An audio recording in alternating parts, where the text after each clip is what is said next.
अस्सलामुअलैकुम दोस्तों, इस वीडियो में हम the preamble of the constitution of India के बारे में जानेंगे। The preamble of the constitution of India में क्या चीज़ है उसके बारे में हम थोड़ा सा डीपली समझेंगे। The preamble of the constitution of India, the preamble reads thus, we the people of India having solemnly resolved to constitute India into a sovereign, socialist, secular,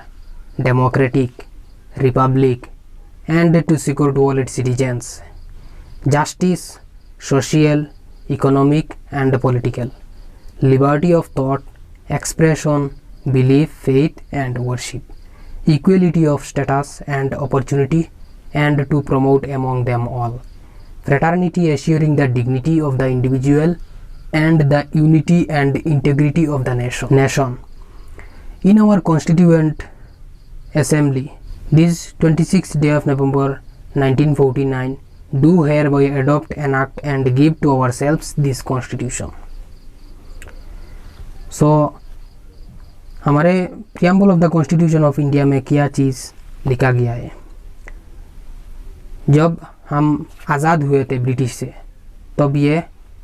preamble of the constitution लिखा गया था Indian freedom fighter की तरफ से। तो या इस preamble of the constitution में ये चीज़ एनालाइज किया था, we the people of India having solemnly resolve, हम इंडिया के लोग, we the people of India, हम इंडिया के लोग हमारे देश के कॉन्स्टिट्यूशन को रिसॉल्व करने का एक मौका मिला हमें। तो हम इसको एक अच्छे से हम इसको बदल लेते हैं, चेंज कर लेते हैं। We the people of India having solemnly resolved to constitute India into a sovereign, हम इसको एक सोवेरिन बनाएंगे, into a sovereign, socialist, secular, democratic republic and to secure to all its citizens,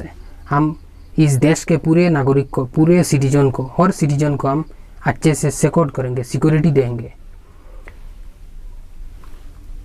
liberty of thought, her Indian citizen को अपना liberty रहेगा, अपना expression, freedom of speech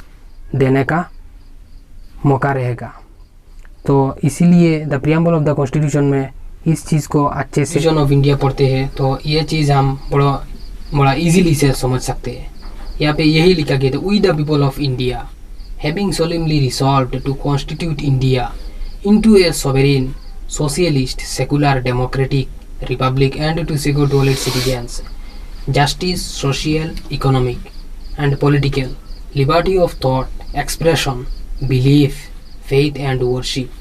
equality of status, हमारा जो status है वो equal है, equality of status, liberty of thought, हम किसी चीज़ को एक्सप्रेस करने का तो लिबर्टी है हमारे पास, liberty of thought, expression, belief, faith and worship, equality of status and opportunity and to promote among them all fraternity, assuring the dignity of the individual and the unity and integrity of the nation.